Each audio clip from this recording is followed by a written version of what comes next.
Allahu Akbar, Allahu Akbar, Allahu Akbar, Allahu Akbar, Allahu Akbar, Allahu Akbar, Allahu Akbar, Allahu Akbar, Allahu Akbar, Allahu Akbar kabira walhamdulillahi kasira wa subhanallahi bukratan wa asila. La ilaha illallah wallahu akbar. Allahu akbar walillahil hamd. Alhamdulillah. Alhamdulillahilladzi khalaqas samawati wal arda wa ja'ala dzulumati wan nur. Summal ladzina kafaru bi rabbihim ya'dilun. Walladzi khalaqakum min tini summa qada ajala wa ajalun musamma indahu summa antum tamtarun. Asyhadu an la ilaha illallah wahdahu la syarika wa asyhadu anna Muhammadan abduhu wa rasuluh. Allahumma salli wa sallim ala nabiyyina Muhammadin wa ala alihi wa sahbihi wa barik wa sallim ajmain. Qala Allah ta'ala fi kitabihil karim, a'udzu billahi minasy syaithanir rajim. Ya ayyuhalladzina amanu taqullaha haqqa tuqatih wa la tamutunna illa wa antum muslimun. Qala idham inna a'tainakal kautsar fasalli li rabbika wanhar inna syani'aka huwal abtar. Allahu akbar, Allahu akbar, Allahu akbar walillahil hamd. Hadirin jamaah Idul Adha yang sama-sama dirahmati oleh Allah Subhanahu wa taala. Marilah kita bersyukur kepada Allah Subhanahu wa taala atas segala limpahan rahmat dan karunia-Nya yang telah kita terima, baik yang kita minta maupun yang kita lupa memintanya. Hari ini kita bersama berada di tempat ini untuk meningkatkan iman dan takwa kepada Allah Subhanahu wa taala.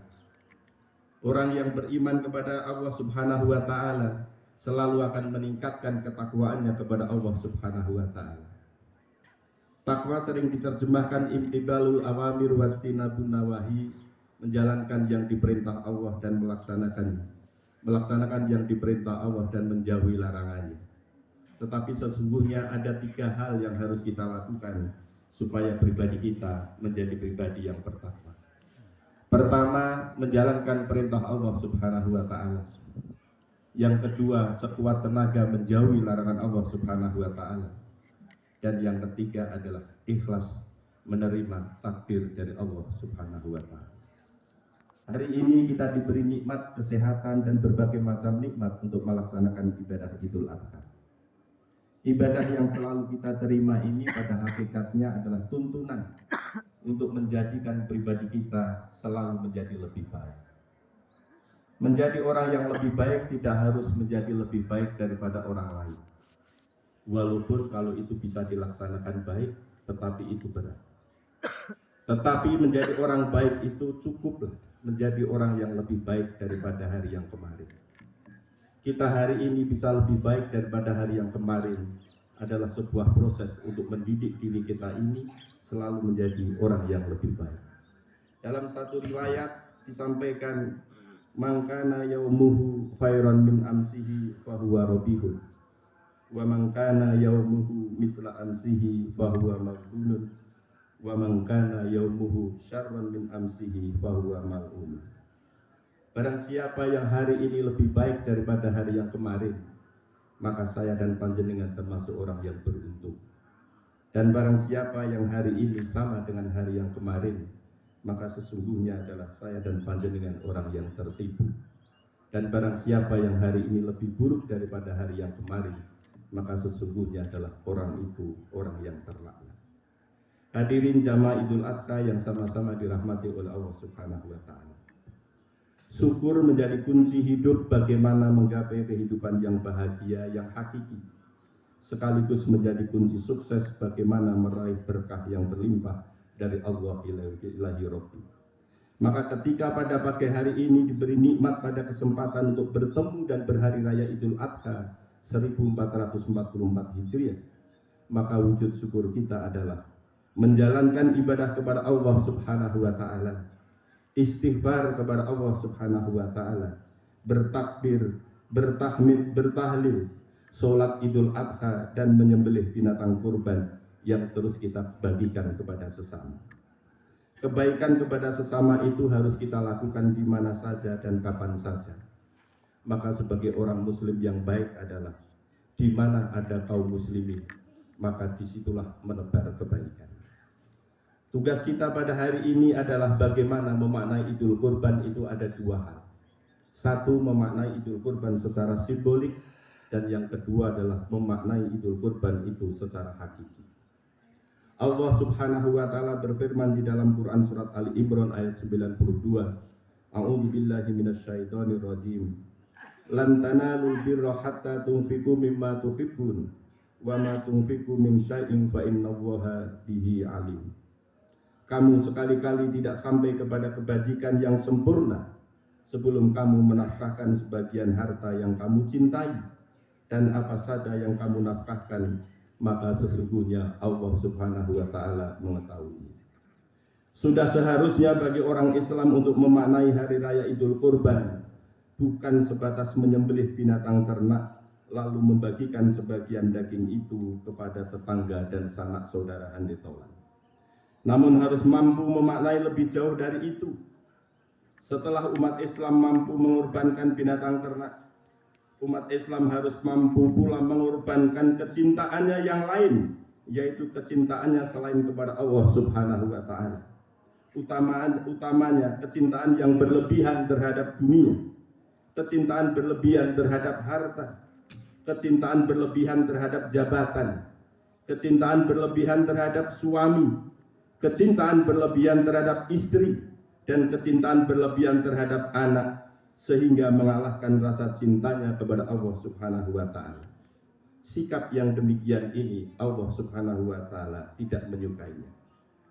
Dikisahkan oleh Nabi Ibrahim alaihissalam yang sangat lama sekali mendambakan kehadiran seorang anak, maka pada saat mengharapkan kehadiran seorang putra, Ibrahim alaihissalam selalu memohon kepada Allah Subhanahu wa taala, berdoa pada pagi, hari, siang hingga malam dengan khusyuk, tulus dan ikhlas hanya kepada Allah.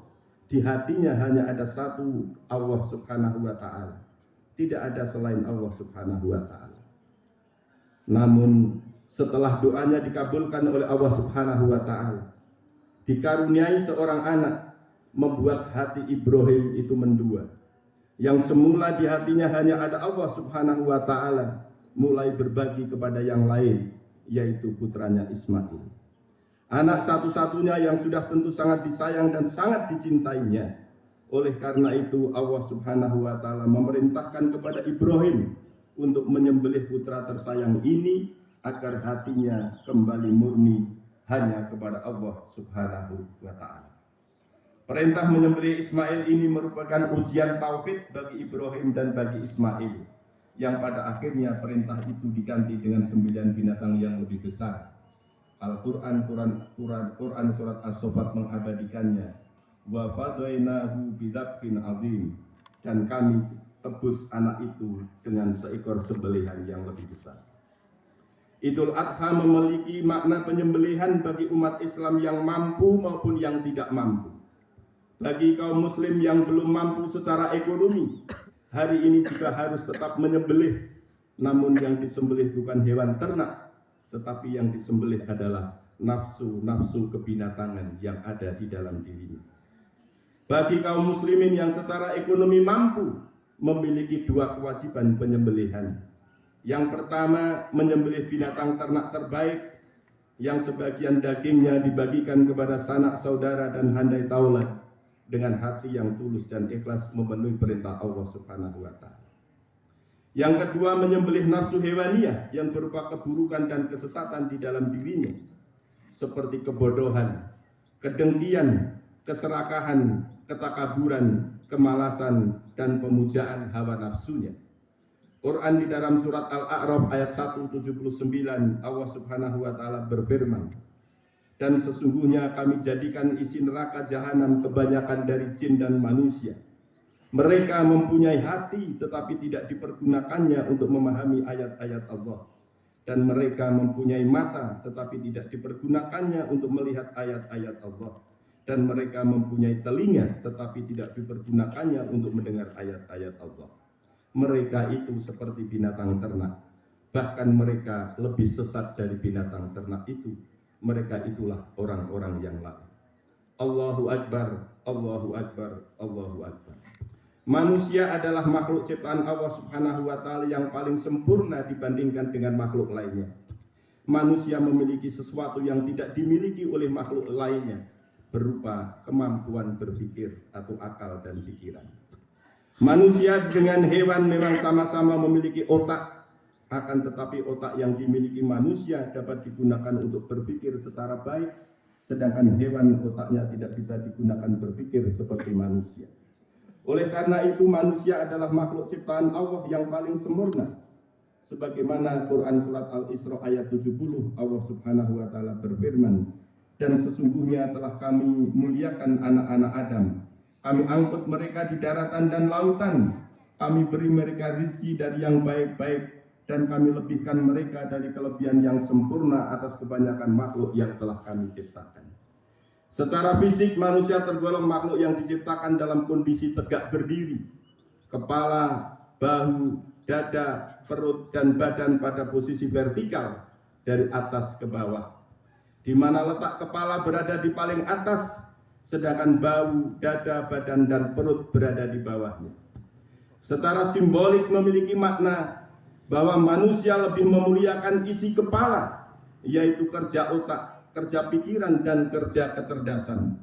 Aktivitas apapun yang dilakukan oleh manusia tentu bukan sekedar untuk memenuhi hasrat nafsu birahi dan nafsu jasmani sebagaimana binatang menjalankan aktivitasnya. Tetapi manusia memiliki rasa, memiliki hati dan pikiran yang mampu mengolah setiap aktivitas bernilai, yaitu bernilai ibadah kepada Allah Subhanahu wa Ta'ala dan bernilai memberi manfaat kepada sesama. Binatang adalah simbol dari sifat egoisme, sifat tamak, korup, rakus, serakah, dan tidak bermoral. Maka tatkala kita diperintahkan menyembelih binatang pada hari raya Idul Kurban ini, pada hakikatnya kita diperintahkan untuk melakukan 3 hal. Yang pertama, menyembelih nafsu-nafsu hewaniyah, nafsu-nafsu kebinatangan yang bersemayam di dalam diri kita. Dengan menyembelih segala kotoran, dengan menyembelih binatang keburukan itu, maka nilai segala kotoran pikiran di dalam hati, kotoran tauhid akan lenyap dari dalam diri kita. Dan kondisi ini kita kelak akan menghadap Allah dalam kondisi yang bersih dan suci. Tugas yang kedua adalah daging-daging kurban itu kita bagikan kepada sanak saudara handai tolan yang membutuhkan, sebagai wujud kepedulian kita kepada sesama, sebagai wujud bahwa diri kita ini sesungguhnya bisa menjadi rahmat bagi siapa saja. Diri kita ini bukan menjadi dari masalah, diri kita ini bukan bagian dari masalah, tetapi diri kita ini adalah bagian dari solusi umat di mana kita berada. Tugas kita yang ketiga adalah bahwa siapa saja yang ingin memperoleh kebahagiaan, memperoleh kemenangan, memperoleh keberhasilan, dan memperoleh kesuksesan dunia akhirat, maka ia harus rela dan mau berkorban dengan tulus dan ikhlas. Semangat mau berkorban inilah yang akan menjadi pondasi, menjadi dasar untuk meraih keberhasilan dan kesuksesan. Jika kita mau jujur bahwa kita bisa melaksanakan sholat Idul Adha pada pagi hari ini dengan nyaman dan nikmat, itu karena telah ada orang lain yang lebih dulu rela berkorban untuk kita. Mereka rela datang lebih awal. Mereka bahkan sejak tengah malam, panitia sudah mempersiapkan tempat dan segala perlengkapannya, menghubungi pihak-pihak yang bertugas agar ibadah kita pada pagi hari ini bisa berlangsung dengan baik. Bisakah kita bayangkan apa jadinya kalau tidak ada panitia, tidak ada orang-orang yang terlebih dulu rela berkorban untuk kita? Pendek kata, hidup kita di dunia ini sesungguhnya sudah banyak orang lain yang telah berkorban untuk kita. Kita bisa seperti sekarang ini juga karena ada orang lain yang berkorban untuk kita. Siapa itu? Orang tua kita. Siapa itu? Guru kita. Siapa itu? Mertua kita. Siapa itu? Istri kita. Siapa itu? Suami kita. Siapa itu? Sahabat kita. Dan seterusnya yang tidak bisa kita sebutkan satu persatu. Maka ketika kita berkorban sesungguhnya adalah wujud balasan cinta dan kasih sayang kita kepada orang lain. Wujud cinta dan kasih sayang kita kepada sesama. Maka semangat berkorban juga bermakna empati, semangat ikut merasakan apa yang dirasakan oleh orang lain, bahwa di dalam penderitaan orang lain sesungguhnya ada penderitaan kita, dan di dalam kebahagiaan orang lain juga bersemayam kebahagiaan kita. Itulah hakikat dan semangat kurban pada kesempatan pagi hari ini. Akhirnya, marilah kita berdoa kepada Allah Subhanahu wa taala. Semoga Allah Subhanahu wa taala menerima segala pengorbanan kita dan menjadikan diri kita ini sebagai rahmat bagi sesama manusia. Innallaha wa malaikatahu yusholluna 'alan nabi ya ayyuhalladzina amanu shollu 'alaihi wa sallimu taslima. Allahumma ighfir lil muslimina wal muslimat wal mu'minina wal mu'minat al ahya'i minhum wal amwat innaka sami'un qaribun mujibud da'wat. Allahumma adfa' 'annal ghula wal bala wal waba wal fahsya wal munkar wasyuyufal mukhtalifata wa sadaida wal mikan ma dhahara minha wa ma batana min baladina hadza khassah wa min buldanil muslimina amma. Rabbana atina fid dunya hasanah wa fil akhirati hasanah wa qina adzabannar wa qina jannata mal abrar ya aziz ya ghafar ya rabbal alamin. Rabbi firli wa li walidayya warhamhuma kama rabbayana shaghira. Subhana rabbika rabbil izzati amma yasifun wa salamun alal mursalin walhamdulillahi rabbil alamin. Assalamualaikum warahmatullahi wabarakatuh. Waalaikumsalam warahmatullahi wabarakatuh. Ya Ustaz. Allahumma sholli ala Muhammad ya Rabbi sholli alaihi wasallim. Allahumma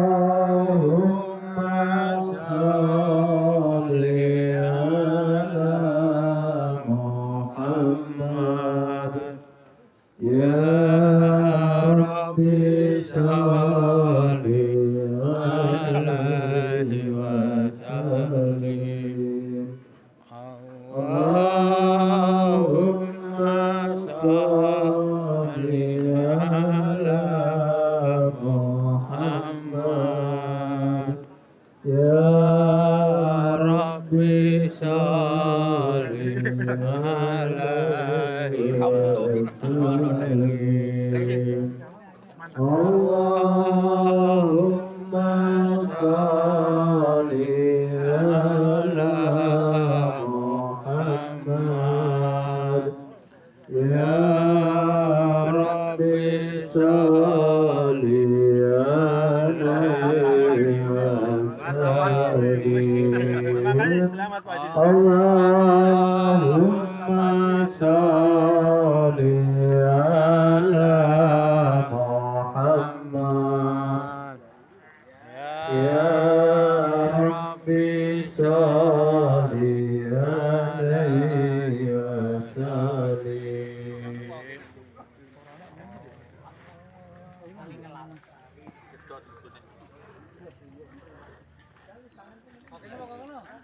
Selesai sudah aja sholat Idul Adha di Masjid Al-Ikhlas Semarang.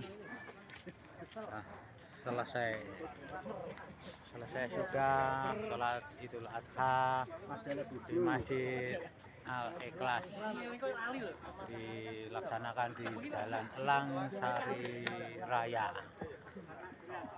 Elang Sari Utara Raya. Terima kasih.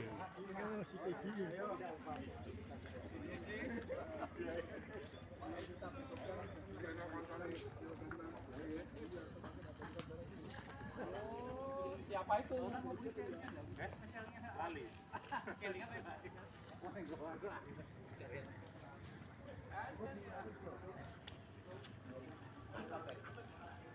ini yang dari timur, ini ibu-ibu yang belakang. Nah.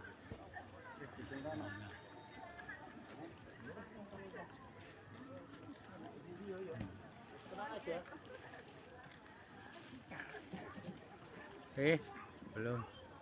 Masih ya. Komandannya gitu. Pak Sani. Ya. Makasih Pak Sani. Ya.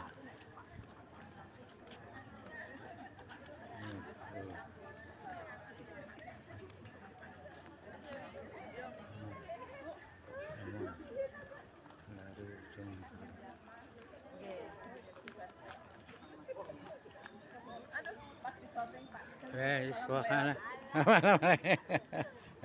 Go.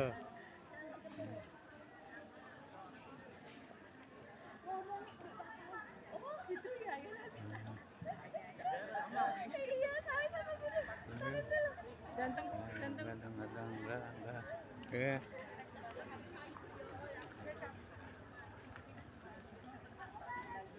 Ini masih di situ gitu. Nah, Biasa cuma 3 hari, paling lama 1 minggu. sudah.